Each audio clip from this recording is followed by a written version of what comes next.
am of the opinion that the New Testament church did not begin on the day of Pentecost. And that is probably the majority view of Christianity, that the church started on the day of Pentecost.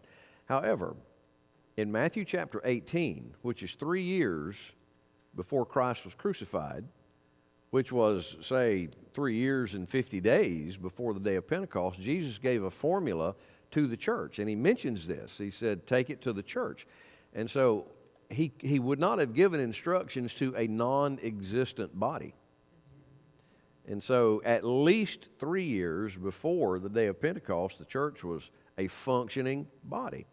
And we're human beings, and I would love to tell us, once you get saved, you're just sort of in an earthly heaven.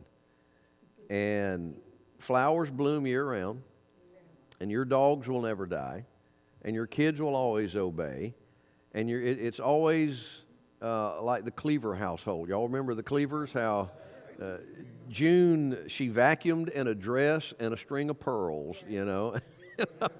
It was like, really? And she always had her makeup on, you know, and Ward, that was Ward, her husband, would come in from work. Hey, honey, how are you? Hey, dinner's on the table, you know.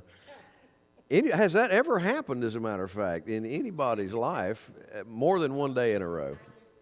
Anyway.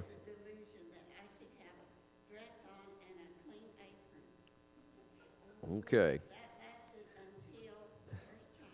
There you go. Well, look at 1 Corinthians chapter 10, and we'll read a few verses here. 1 Corinthians chapter 10, Paul is talking to the most dysfunctional group of Christians probably that existed, at least in the first century, and it was the church at Corinth.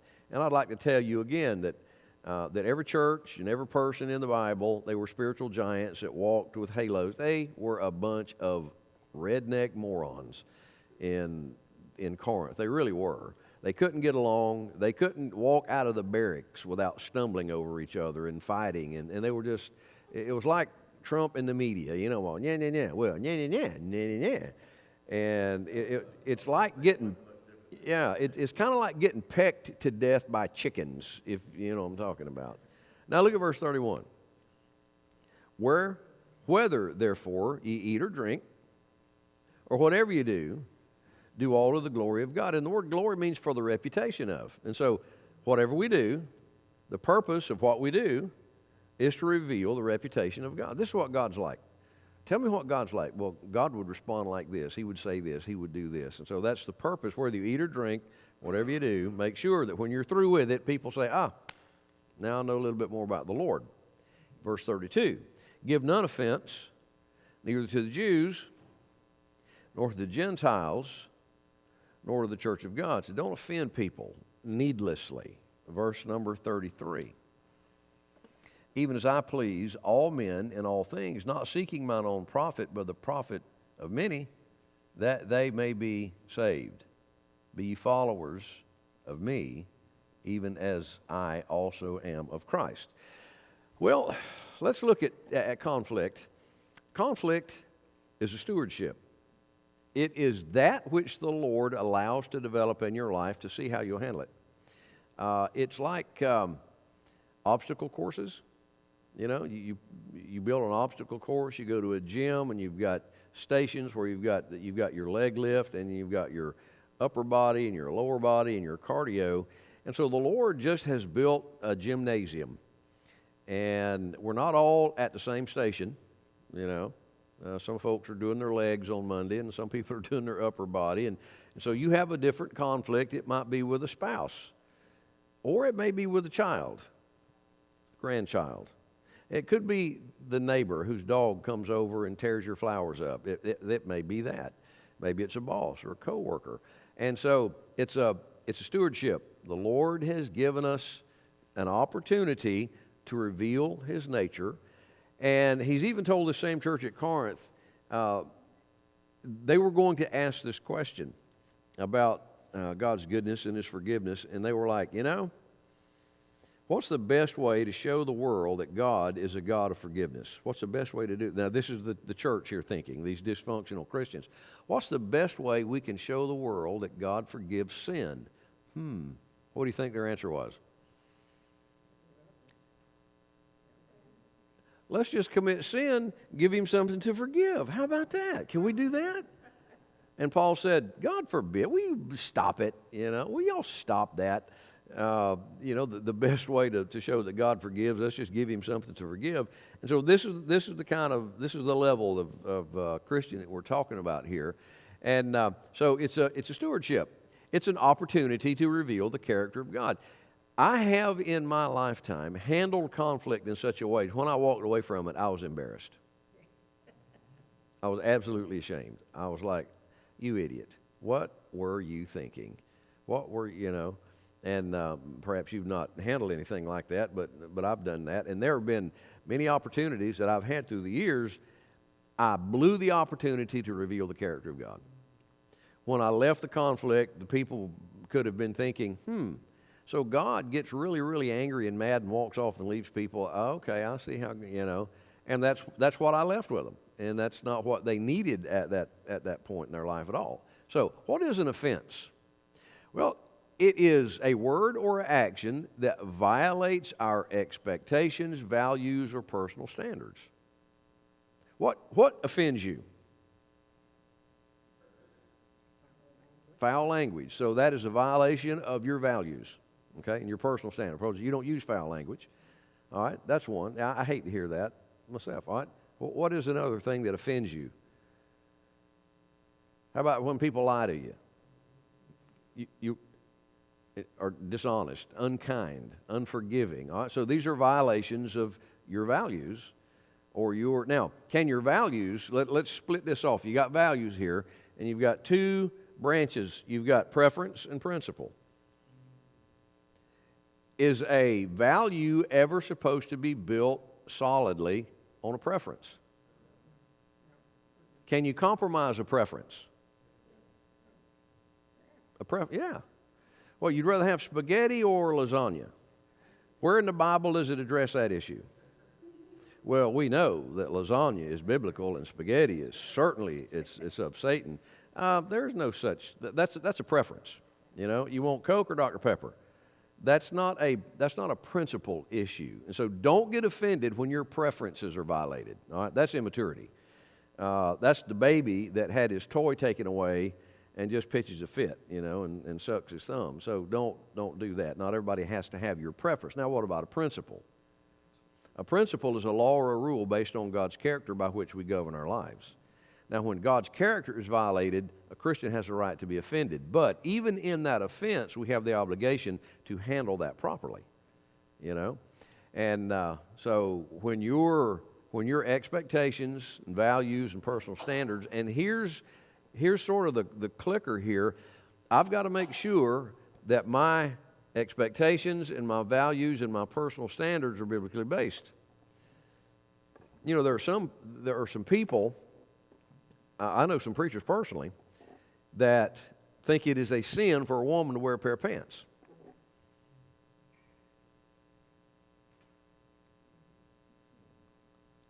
And I would challenge you to find that in the Bible.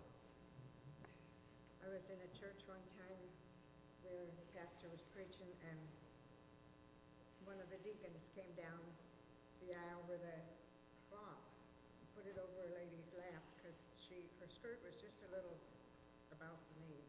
Okay. We were in chapel one day over in Brandon, and a preacher was preaching, and he said that a woman that wears slacks is a transvestite. And I was like, what? And there were some students in the chapel that day that were like, amen, amen. And I was like, oh, well, guess what subject we dealt with the next period, the students that were in my class anyway, we dealt with that issue. Now, and we'll just stay on that illustration for a moment, if a pastor or preacher has that as a preference, and if he doesn't want his wife or daughters to wear slacks, I've got no problem with him having that standard in his home. I do have a problem with him standing in the pulpit and saying the Bible teaches that you cannot I do have a problem with that because the Bible does not teach that, okay? And I challenge anybody. I give you the keys to my car if you can find that in the Bible. It just isn't there. I heard another fellow say one time, and we all know it's unscriptural to clap. That's exactly, I was like, what? And I said, I will give you the keys to my car if you can show me where that is anywhere in the Bible. As a matter of fact, every time clapping is mentioned in Scripture, especially in the Psalms, it's a good thing. It's praising the Lord. Yeah, you know, when your football team scores a touchdown, have you ever gone, yes? You know, it's a means of celebration. Anyway, let's move on here.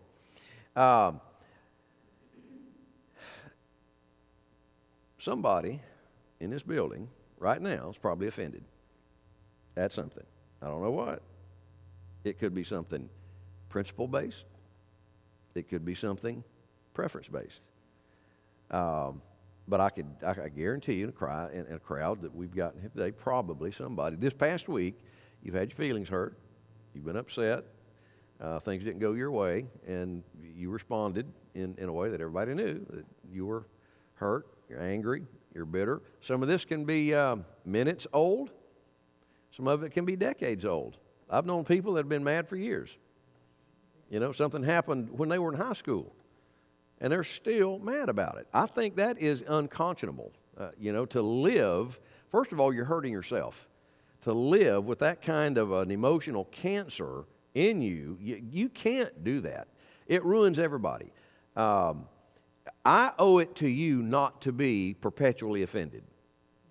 You know, what if, as your pastor, what if I was mad at something every time you came to church and it bled out in my preaching? You know, you could just tell, Brother Jim is mad about it. You know, it will affect everything you do, all right? And so, need to get honest. And here's what makes this hard to deal with. You feel justified in your anger. Well, I have a right. I have a right to be mad. I had a right to break that. I had a right to say that. I had a right to do that. You know, guy cut me off in traffic, and I had a right to give him the one finger wave. I just, you know, I had the right. And we feel justified in our expressions of our anger. And you're looking for somebody to acknowledge that your anger is right. I could not tell you the number of people that have come to my office for counseling, and all they wanted was for me to put a stamp of approval on their anger. That's the only reason they showed up. And they leave disappointed.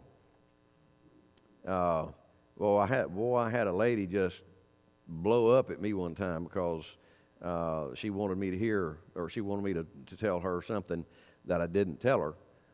In fact, I told her the inverse of what she wanted to hear, and she got furious at me. And I mean, quit coming to church for a long time over it. And what I told her was it was right. She was looking for a spiritual figure to put a stamp of approval on her carnal anger. And so if you probably had people talk to you through there, can I tell you, I've got to do this. And all they're doing, they're looking for team members. They're looking for somebody to come off the bench and, you know, get on the court or the field so they can help play the game. So there are people that are waiting for the other person to come to you and confess they were wrong and acknowledge you're right. And they're not going to move. They're not going to budge until the person comes to them and makes things right. And by the way, don't apologize. Apologies are useless. I've often said that apologies are kind of like kissing your sister. You know, it's just here's an apology requires nothing. Let's say I make David mad. I don't know, tear his fence down more in the churchyard or something, and I go to David and I say, and David's one of the sweetest guys I know, and I said, David, I'm sorry I tore your fence up. Well, he might say something like, don't worry about it. I've been meaning to replace it anyway. Don't worry about it. I have not required him to do anything. All I've done is say, I apologize. Now, if I go to him and say, look, brother, I broke your fence down. I need to ask your forgiveness for that. Now, so I put the ball in his court, and he'll say, well, sure, I forgive you. So you've got two options. When you go to somebody and you acknowledge you've sinned, let's say you lie to somebody, and you go to them and say, David, I've lied about you. Would you forgive me, please? All right, now put the ball in his court. And he's got two options, either yes or no. And so what you want to do, you want to put the ball of the offense into their court by acknowledging your offense or your sin. And but a lot of people are just waiting, you know. They made me mad, which nobody makes you mad, by the way. It's a choice we make. And I'm waiting. They better come. They need to come and ask my forgiveness, or I'm just never going to forgive them. Well, who are you hurting? You know, still, this emotional cancer is in you, and don't wait for them to be the surgeon. Be your own surgeon. You know, if they've offended you, don't wait until they come. You forgive them, all right? Now, yes, ma'am. I think the core of that is pride. Absolutely it is. Absolutely it is. Here's the purpose of making things right with the Lord is, first of all, to glorify God. I've known of situations, and I'm sure that you have too. There was an offense, and the parties got together. The offending party asked forgiveness. The offended party gave forgiveness, and their relationship was restored. You know, God is glorified. Does God not resolve our sin issues at the point of our salvation? Does He not restore broken fellowship? That's what we're trying to mirror. That's what you want to give the picture of in an offense, is to glorify God. Number two, you get the log out. Yeah. You know, there's some folks that are like, I just can't see. I don't understand. I can't. Well, I can. Isn't it amazing that a blind person, in this instance anyway, can see the splinter in somebody else's eye, but they can't see the sin in their own life? Isn't that amazing that people have these beams, and we're talking about like a 2x6, you know, they got this big 2x6 out of each eye, but somehow they can see that little bitty splinter in your eye, and there are folks like that. Now, if you want to be qualified to see a little better, what's a good thing to do? Get the beam, get the log, get the 2x6 out of your own eye. Then all of a sudden, okay, you've got a little clearer vision here. Number three, gently restore. Gently restore.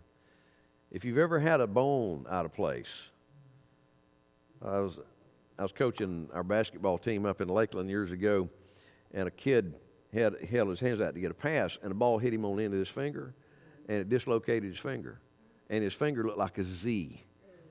And it just made me shiver. Anyway, we took him to the hospital, and they got 3 or 4 interns and just kind of laid all over him, and they said, son, the only way we're going to be able to fix this is just to pull it back in place. And he went to quoting scripture, and bless his heart, you know, oh, the Lord is good. Oh, the Lord. He went to pulling on his finger and popped it back in place. He did it as gently as he could. He could have just gone in and slammed the kid down in the seat and, you know, and just jerked, and he didn't do that. So somebody offends you, okay? Gently restore them. Don't throw it up in their face. You remember last time? You remember that time? You know, don't do that. Just be gentle. Yes, I forgive you. Absolutely, I forgive you. And so gently restore the person. And then just go be reconciled. Often, have you noticed that people can be unreasonable? It doesn't matter how logical your presentation is. It doesn't matter how truthful it might be. Some folks are just going to be unreasonable. And so they may or may not accept your desire to reconcile. So the question is, will everybody always want to be made right with you? What do you do about that? What if the person just simply says, no, I will not forgive you? Okay? Well, you put the ball in their court, so to speak. You ask their forgiveness. And the way I think this needs to be done, let's say I offend Lyle. I don't get on Facebook You don't take this public. You don't do that. You don't do that. I go to Lyle privately, and I acknowledge my sin to Lyle. I did da. Would you forgive me? And again, knowing Lyle, he would say, well, sure. And somehow he'd probably try to make it his fault. If I know Lyle well enough, he's that kind of guy. But if it's my offense, I ask him to forgive me, and so we're reconciled. But what about the person that you go to and say, look, I offended you, I said this, I did this, would you forgive me? Have you ever had anybody say, no? No, I'm not going to do it. No, that was the last straw. That was whatever. Well, how do you handle that? Well, like you said, you put the ball in their court. And Lyle says, no, Brother Jim, I'm not going to forgive you. I cannot make him forgive me. I cannot force the issue. I can ask for forgiveness. And so let's look at what do you do when people are unreasonable and if the approach is rejected. Number one, God does not measure success in terms of results, but obedience. So it didn't work out. He didn't forgive me. So what do I do? Nothing. If you've asked, then what you've done, you have obeyed, correct? You've done all you can do. You cannot make them forgive you, release you. You can't do that. And so when God looks at a situation like that, and you've done the right thing, you've acknowledged your sin, your offense, and they have rejected your request for forgiveness, your conscience is clear. Now, I realize it's not quite as easy as just walking away and forgetting. I know there's going to be some angst, especially if it's a family member. You know, I'm aware of the hurt that's still going to cause. But God doesn't measure success in terms of results. This is why people say, well, you know, I've never made a lot of money. I didn't go to college. I didn't this. I don't have a big car. So I'm just not successful. Not at all. Have you been obedient to the Lord? You know, have you done the thing that God has put for your purpose in life? If you've done that, you're successful.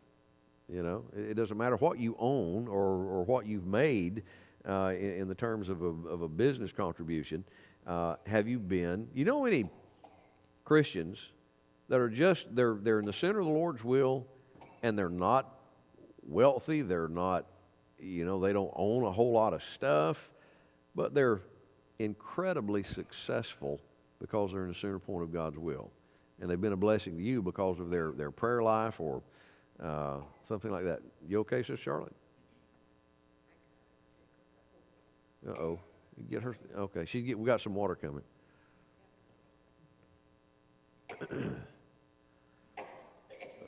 Oh, she's got something to drink.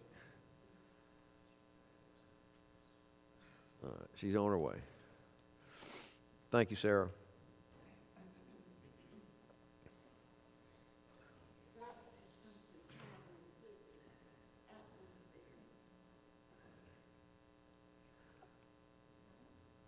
All right.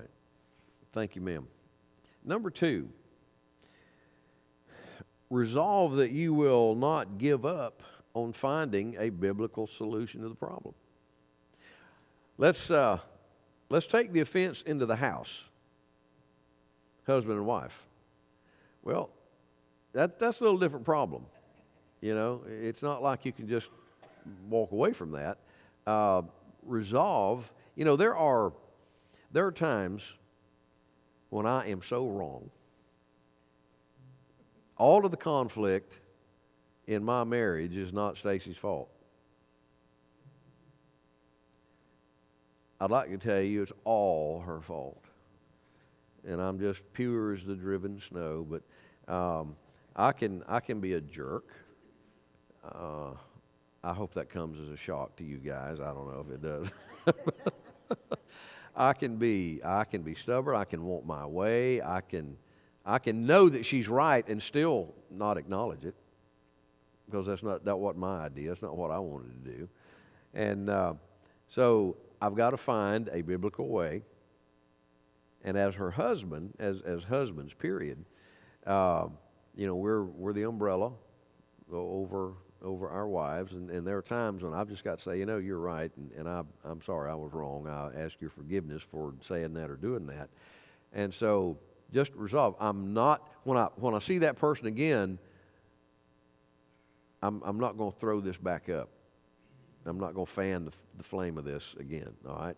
Now, what I can do in my life, I can so treat that person with the love of the Lord and kindness and graciousness that one day the Lord might use that kindness and graciousness to penetrate their heart and say,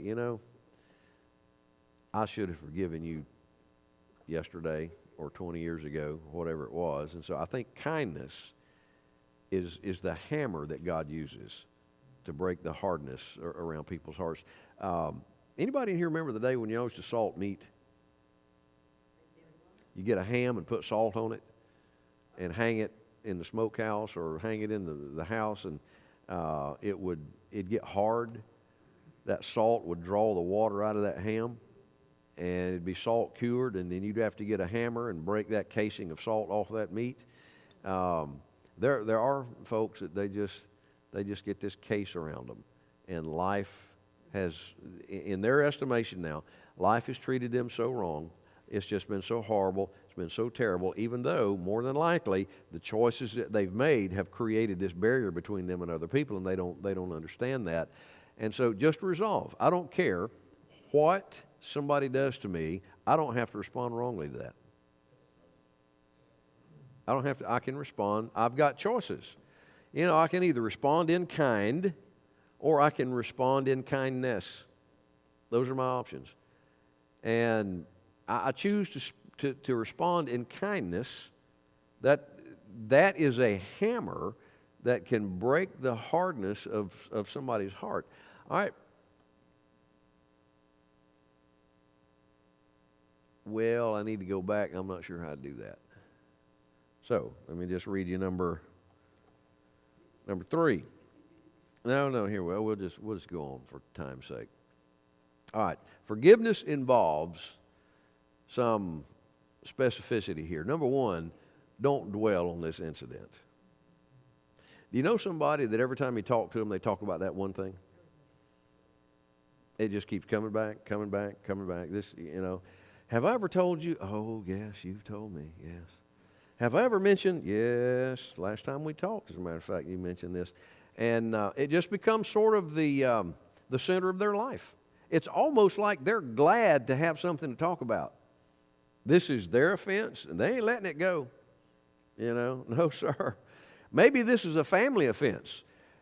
Hatfields and McCoys. Well, why are we fighting? I don't really know, because my daddy fought with your daddy. Well, why'd they fight? Oh, his granddaddy fought, And there are generational offenses. Somebody needs to be man or woman enough, at least godly man or woman enough, to put this thing in the ground and to deal with it. And so don't dwell on this stuff. Number 2, don't bring this up again for hurt. If somebody hurts you, let's say I offend Jeremy, and I ask his forgiveness, it's healed. It's a done deal. Next time, hey, Brother Jim, I'm still remembering that little sting. You remember when you stole this or this? Don't do that. When it's over, it's over. Okay? Let forgiveness have its healing way. Let the Lord forgive this thing through you. And number 3, don't talk about it to other people. There are things that I know about preachers that you will never know from me. I mean, some pretty bad stuff. But can I be honest? I love you enough to tell you the truth. It's none of your business. And by the way, you know stuff that's none of my business. You do. You know things about people. You've been through things that are none of my. Don't talk about your stuff to everybody. Don't try to get a team of sympathizers. Don't do that. So, I know a young preacher. I was at another church. Remember, this was before I came down here.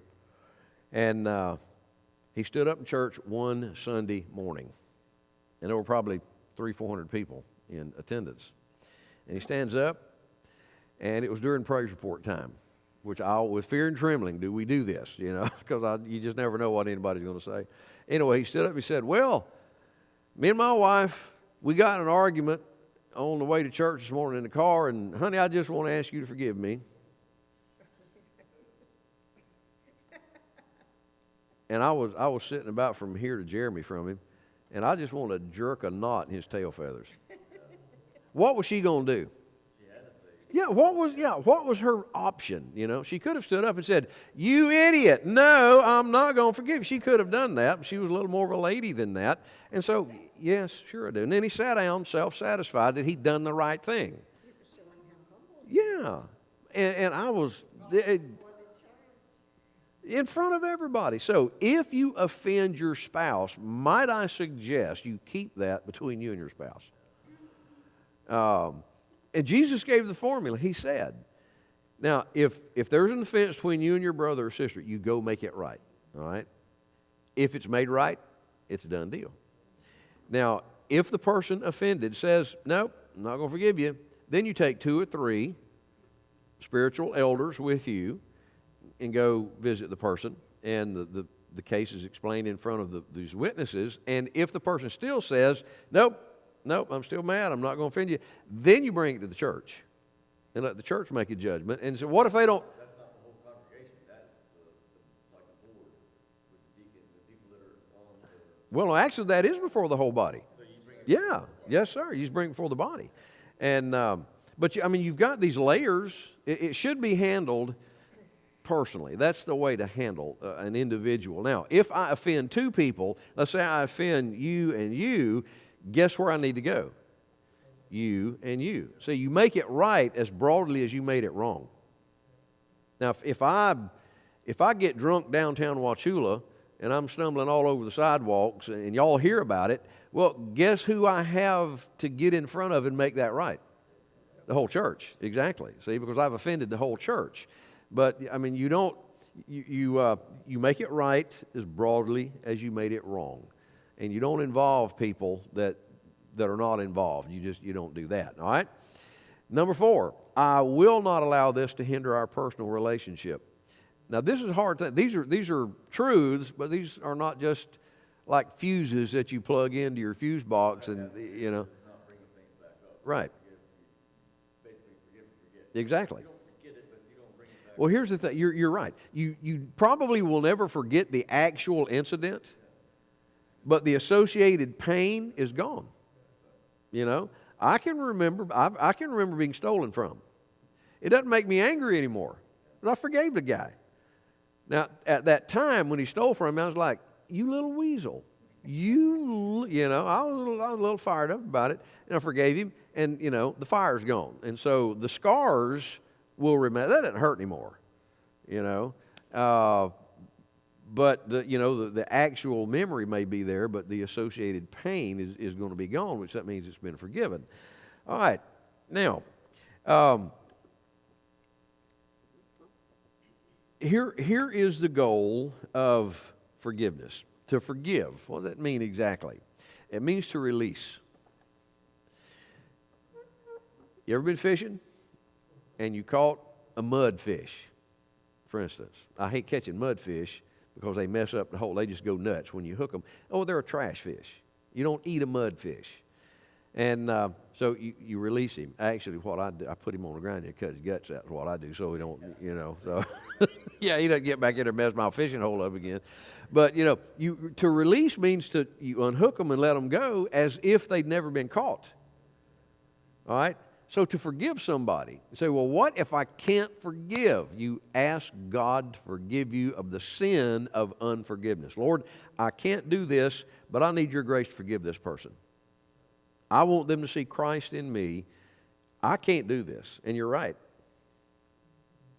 But Lord, would you please grace my heart to want to forgive this individual? And some of these hurts are anywhere from surface scratches to heart crushings.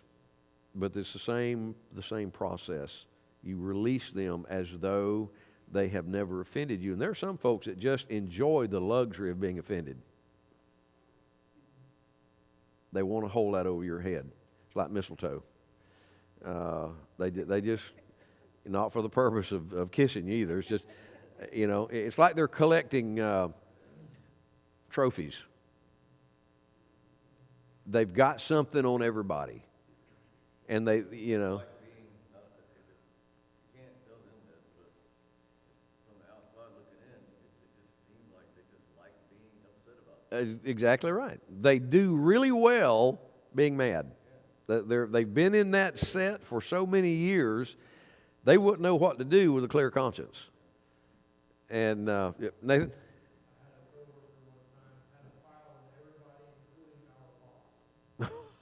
Of offenses? Oh my goodness. Well, I would encourage you that if you're living with an offense right now, do everything biblical to resolve that issue. If you offended, well, let me put it this way. If you have either offended or been offended, which person goes first? You do. You do. You know, if I offend, I have a responsibility to go. David, would you forgive me, please? I have a responsibility to do that. Now, if I've been offended, I don't wait for that person to come to me. Maybe they're not even aware of it. Now, I've got to make sure that this is a genuine offense and not just an intrusion on my preferences. You got, like I was thinking, you have to approach it the right way. Yeah. Even if it is a true offense, principle-wise, you still have to. Yes, you do. And you do it gently. You go say, like, Jeremy, I value our friendship, and I just want you to know that you said something or did something, and it offended me. Don't say it hurt my feelings. That just, it offended me. And I need to come to you and let you know that our relationship is not right now, and here's why. And if your heart's right, I ask your forgiveness. And so then it's over. But don't let this stuff go on, because if you don't deal with these issues, they'll get infected. Yeah. And it'll ruin your relation. It'll ruin relationships with everybody. Yes, ma'am. Thinking a person like that harbors that all in all the time. I don't know if it's scientific, but I think they would have a tendency to want to have physical illness. Oh, absolutely. Yes, ma'am. Absolutely. Ending up with, cancer or whatever. It absolutely. My brother, he's a doctor in Tulsa, Paul, the doctor out in Tulsa, Oklahoma. We were talking about this very issue, Pat, a few years ago, and he said if offenses are not mediated, they gravitate to certain organs in the body. And I was like, what? And he told me, he said, for instance, bitterness gravitates to a woman's gallbladder. And he gave me some material on this, and I started reading this stuff, and I was like, whoa. Do what? I'm not wise enough to answer that question. He could. But, I found it. He said this stuff, it doesn't just disappear. It doesn't dissolve. It becomes a living entity in a person's body. And I'd never thought about that before. I said, wow. And so we started talking about that. And I said, forgiveness then releases the toxin of that offense. And he said, that's exactly what it does. And I'm not saying everybody got gallbladder problems, they're offended. You can have an organic problem. You just go take your gallbladder out, I guess, and you'll not be offended anymore. But, after a while, you're going to get to an organ that you really need, you can't have that one taken out. But yes, you're right. A lot of people that have the physical problem, matter of fact, I was reading several months ago along these lines, and I read an astounding report that said up to 85% of visits to primary care physicians were for emotional disturbances. And I was like, whoa. And I was reading that material, and people get angry, and they don't know what to do with it. It settles in their body. And you remember in the Old Testament, the priest, when you brought a lamb to the priest for sacrifice, that lamb may look healthy, but he'd cut the throat and kill that lamb, and then he'd cut a bone open and check the marrow. And if that marrow was dry and brittle, that lamb was not healthy, and it was unqualified for sacrifice. If it was pink and moist, they'd continue with the sacrifice. And so David even talks about this in the Psalms. He said that sin, it it makes my bone, it gets in my bones, and it affects my bones. It affects the physical. And so for my health's sake, I can't harbor that stuff. You've got to get rid of that through forgiveness. Great point, Pat. Thank you. So, here we are. We live in a world, and Jesus said on one occasion, he said, by the way, he said, it is impossible, but that you will not be offended. It's impossible. So I just won't be offended in life. You're going to be offended in life. Jesus said you will be offended on one level or another. And he says, when it does come, here's the way you handle it. And I love the Lord being so honest. You know, he could have said, oh, you'll never have problems. Walk with me. I shall always bless thee. He didn't do that. He said, you have trouble. You have problems. People are going to make you mad or upset you. And when it happens, here's the way you deal with it. And there's such a relief when you handle things. And when there's restitution and reconciliation, I don't see how a Christian can live with offense constantly brewing in his spirit. That's such a miserable way to live life. If I think somebody's mad at me, that tears me. I just can't hardly stand that. You know, go find out. You know, what have I done? Exactly. Get it squared away. And so I would say that a vast majority of churches in the country today, when they meet here, and probably already meeting, that there are people that will be in the building trying to avoid dealing with an offense. You know, if I can pile enough church time on it, if I can pile enough of this on it, then I won't even be able to feel it. It will always be there until I deal with it this way. And I allow the Lord to remove this from my spirit. And so I'm thankful. The Lord knew how weak we were. He knew how weak I was. And still am, and deal with these issues of pride and arrogance. And there are times when these issues create issues. You know, and I've just got to make it right. And so do you. That's our obligation to one another. You need me in God's will, and I need you in God. We need each other because we're members of the same body. And I don't want a bullet in my arm. And so, well, it's just your arm. No, it's my whole body. Everything hurts. You know what I'm talking about? Everything hurts. And so you're part of the body. And we need to do what we can to keep one another healthy and strong and in shape. And, you know, if we offend, acknowledge that, make that right, and keep this body in good shape until the day the Lord comes and takes us home. And thank you all for being here.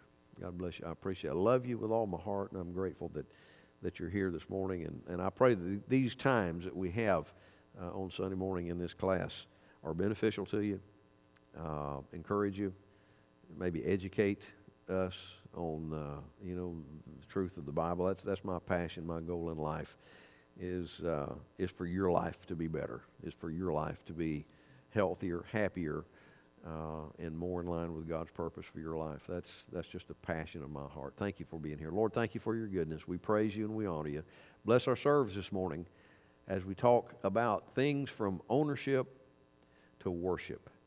And that ladder of hierarchy. And I pray that you'd speak through me clearly. In Jesus' name, amen.